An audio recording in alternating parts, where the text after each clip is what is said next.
La muy esperada adaptación televisiva de HBO del videojuego The Last of Us, aclamada por la crítica, se estrenó el domingo 16 de enero.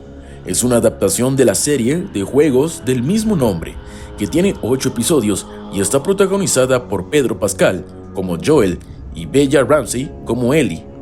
El primer juego fue lanzado en el 2013 por el estudio Naughty Dog y fue un éxito comercial, además de ser uno de los juegos que más ha alabado la crítica en la historia. Desde su lanzamiento, ha sido remasterizado y producido su segunda parte, The Last of Us Parte 2. Representa el mundo después de 20 años del brote inicial, de una pandemia devastadora sobre una infección cerebral ficticia que, según los expertos, se basa en un grupo de hongos que existe en la vida real y que pueden apoderarse de sus presas y convertirlas en zombies, y que acaba con la mayoría de la población mundial. Pues The Last of Us tiene lugar en un mundo posapocalíptico, invadido por hordas de humanos infectados, que son agresivos y parecidos a los zombies debido a una infección en el cerebro, por un hongo parasitario llamado Cordyceps. Esta infección mantiene viva a sus víctimas, cambia sus cuerpos a medida que se propaga dentro de ellos, y las alienta a atacar y morder a otras personas para propagarlas. En el juego, la historia comienza en el año 2013 y en la serie en el año 2003, pues años en los que se inicia el brote. Sigue siendo la historia 20 años después, en los que los personajes principales, Joel y Ellie, intentan sobrevivir en un mundo devastado por la infección. A medida que viajan juntos, descubren más sobre el origen y la propagación de la infección, y se enfrentan en diferentes grupos infectados y de supervivientes que han establecido sus propias formas de sobrevivir en un mundo posapocalíptico. En el juego, la infección se origina en unos cultivos contaminados en Sudamérica. Al ser consumidos, el Cordyceps entra en el organismo y causa su posterior propagación.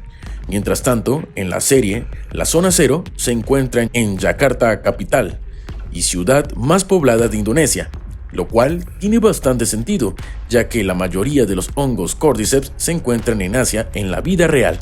La infección se basa en un verdadero grupo de hongos que con frecuencia reciben el sobrenombre de hongo zombie, que atacan los insectos y se propagan por el cuerpo del huésped.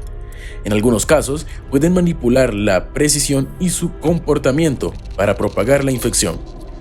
Joao Araujo, investigador de microbiología en el Jardín Botánico de Nueva York, expresó a Forbes que es bastante improbable que tal cambio pueda ocurrir dadas las diferencias significativas entre la biología humana y la de los insectos, ya que se han estado parasitando insectos durante mucho más de 120 millones de años y no pueden implantarse en ningún otro animal, excepto los insectos, pues no están preparados para invadir, establecer y propagar esporas a un cuerpo humano. Según Forbes, David Hughes, director de Planta Village y experto en zombies, que fue consultado sobre el primer juego de Last of Us, no es tan fantástico. Imaginar que una infección se propague a los humanos, como suele ocurrir con las enfermedades transmitidas por animales. Pero un zombie, sin duda, perdería sus facultades mentales en el proceso. Charissa de Becker, experta en parásitos y profesora en la Universidad de Utrecht, en Holanda, explicó que simplemente no poseerá las herramientas para ir a manipular nuestros cerebros, y señaló que casi todos los hongos zombies solo infectan a una cantidad muy pequeña de insectos, a menudo solo a una especie, lo cual es posible después de millones de años evolucionando un hongo junto a otro. Los expertos elogian la interpretación de los hongos en el videojuego, pero también señalan una serie de instancias en las que la ficción se aparta de la realidad.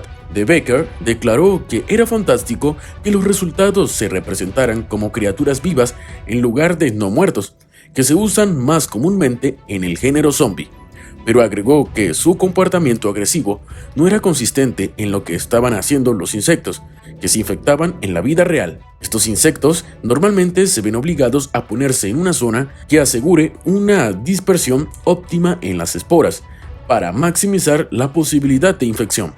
Según Becker, este comportamiento agresivo seguramente está inspirado en la enfermedad de la rabia, que se propaga a través de las heridas y fomenta la agresividad en los huéspedes. La decisión de eliminar las esporas de los hongos en la serie, según Araujo, se tomó para evitar que los actores tuvieran que usar mascarilla de gas durante una parte importante de las escenas. Las esporas, componente fundamental del videojuego, son uno de los aspectos más fascinantes de los ciclos de vida del hongo y el medio de reproducción más esencial. En los juegos, los Cordyceps entran en el cerebro del infectado. Esta es una desviación significativa de lo que realmente ocurre en la naturaleza, donde los hongos zombies mantienen su separación del cerebro y controlan su comportamiento mediante señales químicas. Según Hughes, este descubrimiento se realizó recientemente y tras el lanzamiento del primer juego. Y bueno, esto ha sido todo por hoy. Recuerda que si te ha gustado el video, dale un buen like y suscríbete al canal para que no te pierdas más nuestros videos. Hasta la próxima.